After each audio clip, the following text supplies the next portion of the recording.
Previously on Ghosts and Legends. This is the Old Salt Sulphur Spring Resort. Whoa. Is this tall? Unfortunately, in 1913, out on the front lawn here, he was gored to death by a Jersey bull. This woman feels like ghost energy, and it's not bad. There was over 70,000 troops in this general area during the Civil War. It was used as a Civil War hospital. I feel a lot of static at my arm right now.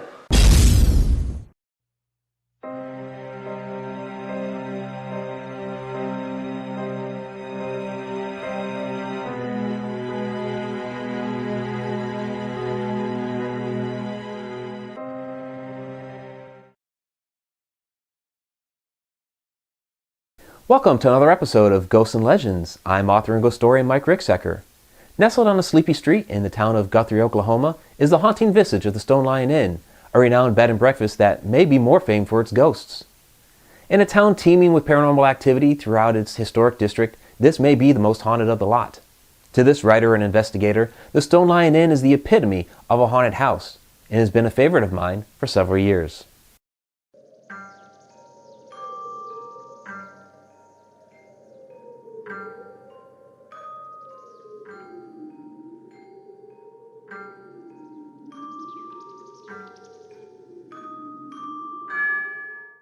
Historically, the Stone Lion Inn was built in 1907 by the Houghton family. With 6 children, they were outgrowing their smaller abode on the lot next door. Fred E. Houghton made the run into Oklahoma in 1889, coming in on the second train into the territory, was the founder of the Cotton Oil Company, the owner of the first car dealership in Oklahoma, the F.E. Houghton Motor Company, and a member of Guthrie's first city council. He was a key figure in installing the town's first waterworks, street surveying, and building schools. Houghton was also one of the accused in what was known as the Cotton Gin cases in 1909, a series of cases in which local businessmen were indicted by a grand jury for conducting a pool in Logan County for the control and regulation of the cotton trade. However, Houghton's case was dismissed when the first case in the series against W.H. Coyle returned a not guilty verdict in 1913. During their time at the Stone Lion Inn, the Houghtons had 5 more children. Unfortunately, one of their young daughters was over-medicated with opium-laced cough syrup, a common remedy in those days, by one of the maids. For many years, locals and paranormal investigators who encountered her spirit at the Stone Lion Inn thought this child to be Augusta Houghton. However, when the Atlantic Paranormal Society investigated the Stone Lion Inn for the Ghost Hunters television show, they discovered that Augusta had grown to adulthood and lived a long life. Taps found a record of a young child that died at the old house in 1897, but the name was listed as unknown and was 4 years old. It's possible that this child may have followed the family in spirit to the new mansion. There's also a possibility that the child's spirit could be Irene, a baby listed in the Houghton family for the 1910 census, but not listed at all for the 1920 census. There was also a photo featured in a local newspaper in 1916 that showed Mrs. Houghton and 4 of her children, but none of the 4 were Irene. In fact, the photo included the 2 children born prior to Irene and the 2 born after. Financial instability hit the family in the 1920s. The result was that the family left their house in Guthrie and moved to Enid, where they owned a mercantile.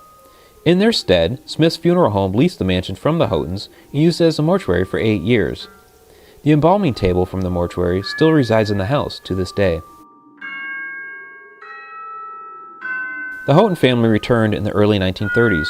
In 1943, Fred E. Houghton died in the home 2 weeks after suffering a stroke. With her husband gone and her children grown, Bertha Houghton ran a rooming and boarding house out of the home until she finally passed away in 1958. The house was sold into the control of the Walker family and remained theirs until 1986, when Becky Luker came along and wanted to use the old relic as a bed and breakfast, as well as a personal residence for her and her sons. It wasn't long before the antics started up. The restoration crew stayed overnight at the house during the project and heard odd noises at night. Sometimes doors would open and close on their own in front of them. Becky shrugged it off, and when the restoration was complete, she opened the bed and breakfast. She didn't even realize that the table that had been left behind in the kitchen was the old embalming table from the home's mortuary days. For that matter, she didn't even realize that the house had once been a mortuary. For a time, one of Luker's sons had a toy closet on the 3rd floor, and he started accusing his mother of rearranging the toys on him. Frustrated, he put a lock on the door to keep her out, but discovered that the toys would still get rearranged. He was a straightforward, matter-of-fact child, and when he finally said that he had seen the apparition of a little girl spirit, Becky had no doubt in her mind that he was telling the truth. Stories continued to mount as employees reported other odd activities, such as a man in a top hat being seen in the mirror of the parlor suite, and figures and shadows spotted in the basement.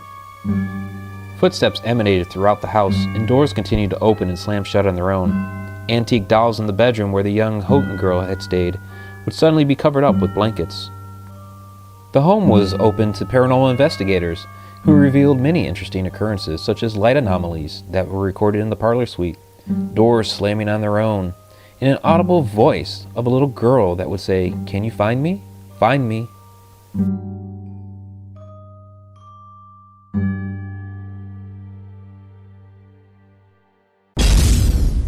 Let me tell you a few stories about my experiences at the Stone Lion Inn.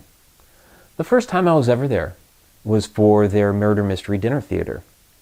And the night went fine, went perfect. In fact, our team won.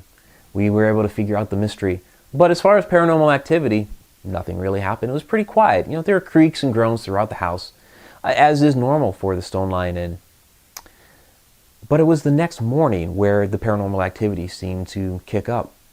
A lot of the guests there for the bed and breakfast for the murder mystery dinner theater started experiencing cell phone difficulty. They had batteries dying, they couldn't get a signal, different things like that, electronic difficulties.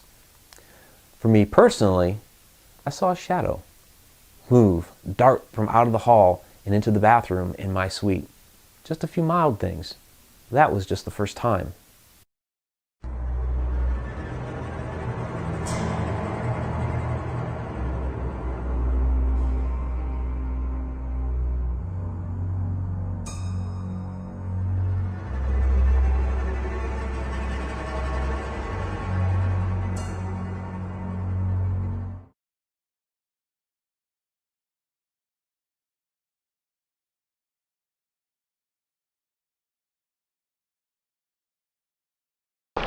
This is what we get when we are investigating out in the middle of nowhere. We have the cows that are out in the middle of the road. Somebody let out. Over there. Look at him. Oh yeah, he's scurrying off. He doesn't want any part. Oh, okay. Yeah, let's go back out in the middle of the road. Yeah. I don't want to hit a cow tonight. No. They do damage to your... Yes, they do. Fucking hey, move! Asshole! Get the fuck out of the way! Come on, move! Move! Stay in front. Moo cow! I don't want to dart through them because they'll fucking come in together and crush my car. This is a Mini Cooper. We can't be having. On another visit to the Stone Lion Inn, this time during a paranormal investigation, I was doing a sweep of the library with a K2 meter, which detects strong electromagnetic fields and can sometimes be used to help detect paranormal activity. I was using this K2 meter over by the fireplace and doing a sweep around there, and all of a sudden the indicator spiked out to the red. Very, very steady, very, very strong, and at that exact same moment I felt this huge wave of energy just pulsate through me, and it almost knocked me out. Much to my relief, it didn't. And it's quite unusual, actually, to get any paranormal activity down there in the library. It's not one of the hot spots throughout the house. Well, that just goes to show that no matter where you are at a haunted location, something might just happen.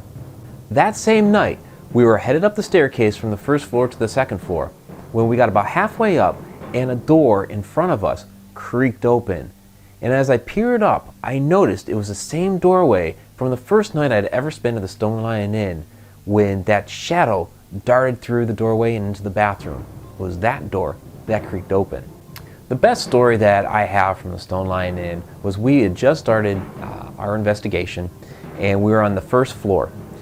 We had started in the foyer area and we're making our way to the parlor room, which is the only sleeping suite on the first floor. Now, the natural double doors to that parlor suite are blocked off by a bureau that's there in the entrance hall. And we had noticed in passing that one of the doors to that bureau had been open. Didn't really pay any mind at the time. Just like, okay, it's open, don't know why.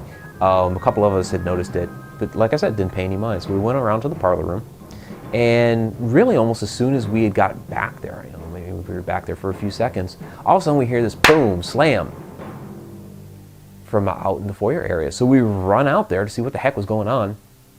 And sure enough, that bureau door had slammed shut. So, you know, being paranormal investigators, we do what we do. And I started taking pictures.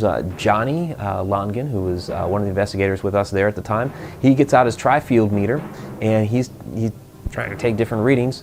And so between him and the bureau, I captured with my camera this fantastic white wisp between the two. One of the best pictures that I have. A few minutes later, we decided that maybe it would be better to split up. That one team would go ahead and investigate the parlor room, and then a few of us would head on upstairs and investigate there. So I was leading the team upstairs. I was the first one up the stairs, going up the staircase. Got to the landing. You go up, I don't know, maybe like 15, 16 steps. There's a little landing, and then about 4 more steps. And then you're on the second floor. And so I got just about to that landing, and the second investigator started up the staircase, and right between us, boom, a framed picture crashed to the stairs. Out of nowhere. I didn't touch it, she didn't touch it, it was right between us. That framed picture just happened to be a photograph of Lizzie Borden, of all people. Go figure that. So a lot of crazy things are going on that particular night in just a short amount of time.